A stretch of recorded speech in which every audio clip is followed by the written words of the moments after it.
Olá pessoal, nosso vídeo de hoje é sobre cálculo de limites. Nós vamos resolver dois exercícios. Vamos ao primeiro deles. Vamos calcular então o limite, quando t tende a 1, da função t à quarta menos 1 sobre t ao cubo menos 1. Bom, a gente pode verificar que trata-se então do limite aplicado a uma função racional. E a primeira tarefa que nós temos que fazer é verificar a tendência para t tendendo a 1 se ocorre algum problema de indeterminação. Nesse caso específico, sim, ocorre esse problema. Se t está tendendo a 1, nós podemos usar a substituição direta aqui, uma vez que essa é uma função racional. Nós vamos ter 1 sobre 1 vai dar 0. Teremos então a indeterminação 0 sobre 0, logo no início do cálculo desse limite. Mas há uma saída para isso. Basta a gente notar que uma vez que são dois polinômios e eles se anularam para t tendendo a 1, significa que esses polinômios são divisíveis por t menos 1. t igual a 1 é uma raiz para esses polinômios. Então, vamos fazer aqui, separadamente, uma divisão de t à quarta menos 1 pelo polinômio t menos 1, uma vez que 1 é raiz para esse polinômio. Teremos, então, fazendo a divisão longa, t à quarta menos 1 dividido por t menos 1, nós temos aqui t ao cubo. E aí a gente pode usar, né, o fato de que verificar quantas vezes o divisor cabe no dividendo. Vamos ver isso daí.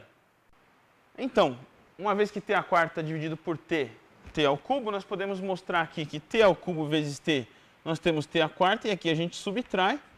Aqui menos t ao cubo, então poderemos somar. E aí nós teremos aqui, então, t ao cubo menos 1. E aí a gente até tem um pouquinho de sorte, né? Porque t ao cubo menos 1 é exatamente o polinômio que está no denominador. Então, fazendo essa única divisão, a gente já vai ter a divisão dos dois polinômios envolvidos nesse problema. Então, teremos lá t ao cubo menos 1 dividido por t menos 1, nós descobrimos aqui t ao quadrado. Podemos, então, fazer aqui menos t ao quadrado,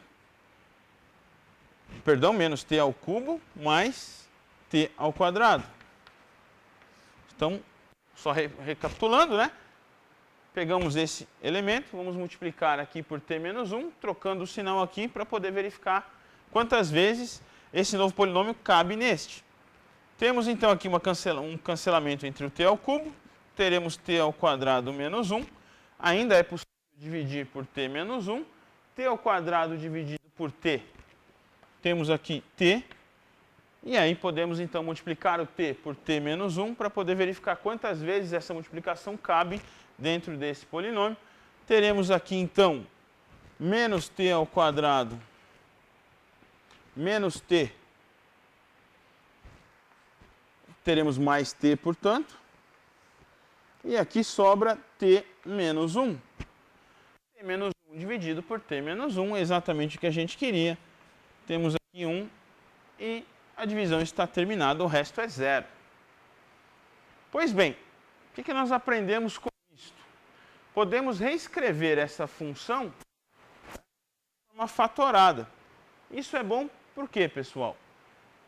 Talvez nessa forma fatorada a gente consiga eliminar a indeterminação que causou o problema inicial. Então vamos escrever. Teremos o limite, quando t tende a 1, da fração. No lugar do t à quarta menos 1, a gente pode perceber t à quarta menos 1 dividido por t menos 1 dá esse polinômio de grau 3. Ou seja, para reconstruir o polinômio de grau 4, basta pegar este aqui de grau 3 e multiplicar por t menos 1. Teremos t menos 1 multiplicando t ao cubo mais t ao quadrado mais t mais 1. E se observarmos, como eu já mencionei anteriormente, a divisão de t ao cubo menos 1 por t menos 1 é exatamente essa parte do polinômio que nós temos aqui. t ao cubo menos 1 dividido por t menos 1 resultou neste polinômio de grau 2. Podemos reescrever, então, o denominador como sendo t menos 1, que multiplica t ao quadrado mais t mais 1. E aí a gente pode pensar no cancelamento aqui desses monômios, né? T menos 1 no numerador e no denominador.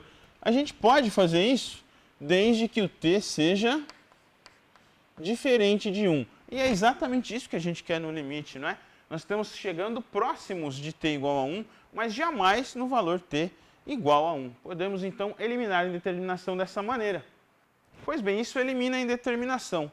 E se a gente fizer aqui a regra da substituição direta, uma vez que se tratam de polinômios, t tendendo a 1 para esse polinômio, teremos 4. T tendendo a 1 para esse polinômio, 3. De tal maneira que podemos escrever, então, que esse limite para t tendendo a 1 é 1 ao cubo mais 1 ao quadrado mais 1, dividido por 1 ao quadrado mais 1, resultando em 4/3. E aqui também, evidentemente, aplicamos a propriedade do limite do quociente, ser o quociente dos limites. Isso termina o exercício 1. Vamos ao segundo, então. Dada a função sinal de x, SGN de x, definida em trechos da seguinte maneira. Menos 1 se o x é negativo, 0 se o x vale 0, 1 se o x é positivo. De posse dessa função, no item A, esboce o gráfico. No item B, devemos calcular o limite da função sinal para x tendendo a 0 pela direita. Também o limite da função sinal para x tendendo a 0 pela esquerda. Decidir sobre a existência ou não do limite da função sinal quando x tende a 0. E calcular também o limite do valor absoluto da função sinal quando x tende a 0. Bom, pessoal, na função sinal, a função SGN, né, essa sigla vem do inglês signal, para sinal realmente, é muito utilizada na engenharia elétrica e ela mostra para a gente o valor menos 1 quando o x é negativo, o valor 1 se o x é positivo e o valor neutro 0 se o x é igual a 0.